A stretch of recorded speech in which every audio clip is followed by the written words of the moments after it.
in shale formations in the U.S., we're doing things a little bit different. What we're actually doing is going to the source rock and figuring out how to produce the source rock, which is the shale formations that exist in places like Texas and Barnett Shale, in New York and Pennsylvania area, in the Marcellus Shale.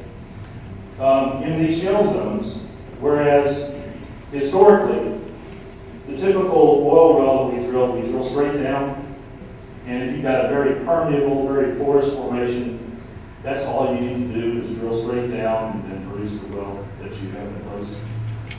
To produce these shale formations, which have very, very poor permeability and very, very low porosity, you've got to drill long horizontal zones in the well. And so we may drill in, say, the Barnett Shale to 5,000 feet, and then turn the well, and we may drill a mile-long section horizontally within that Barnett Shale. And that's great to help produce the well, but in order to get the natural gas in place into the wellbore, we have to do more than that. Because the permeability is so low, we do something called hydraulic fracturing, where we pump water and sand into the well, we crack open the rock, and leave the sand in place to create permeable channels to the well. And that's necessary. These are very, basically, we may have a mile-long zone of horizontal wellbore in the Barnett Shale, and we may have 15, maybe even 20 different small frac jobs we do to open up various places along that mile-long section to the wellbore to produce the natural gas. A huge part of the challenge for us is finding oil and producing it offshore. We've had really great seismic technology advances that have helped us produce oil offshore. Computer processing, without the sophisticated computers we have, we really couldn't do the kind of geological and geophysical prospecting that we do today. It's really especially important in deep water exploration. There are some oil fields that have been discovered deep water off the coast of Brazil, for example, that we could do, we had the tools to do the seismic prospecting, but we didn't have the tools to actually understand all of the data we were seeing until we got the computer sophistication to analyze more and more and more data. And there are these formations that are deep below a layer of salt. And when you do seismic prospecting, it's very hard to see what you have below these salt zones. And they found these huge oil fields below the salt zones that are really changing the industry in Brazil dramatically from an industry that basically supplied mostly domestic use to one that's going to make them a net exporter for many years to come. And so this is how seismic works. If I were standing in this room without a microphone alone, and I sort of yelled, I said, hello, and I heard an echo coming back from the back wall, that's basically all seismic is. We use these air guns to produce a noise, and we watch, or we listen through these hydrophones on the surface of the ocean for the echo.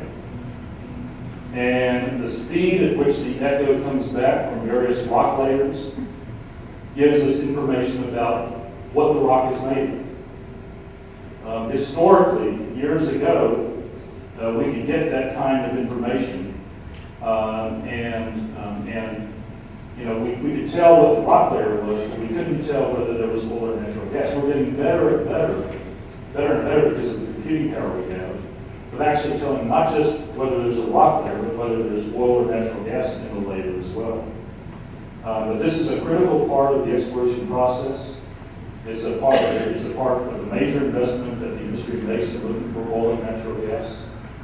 And it goes on all over the world. And like I said, computing technology makes this easier and easier. When I started in the industry 30 years ago, and we drilled an exploration well based upon seismic data, about 1 in 10 of those wells was successful in finding oil and natural gas. Today, because of improved seismic, it's 1 in 3. So the odds of finding oil, when you got good data, have improved dramatically. We're going more and more into deep deeper waters. We're drilling wells now in 10,000 feet of water. When we do that, we use ships and drilling platforms that are dynamically positioned. We don't have anchors. Basically, we use a GPS, like the GPS that you've got in your car, and we've got propellers that basically are connected to computers, and we tell them, which way we have to go to try and keep the ship in one place. It's an incredible amount of investment. One of these drill ships costs about $500 million to build. A deepwater project, typical deepwater project in the Gulf of Mexico. This isn't the largest. It's going to take many years to complete. It's going to cost around $1 billion. We'll employ thousands of people because of all the work that goes on, to all the technology that goes into this.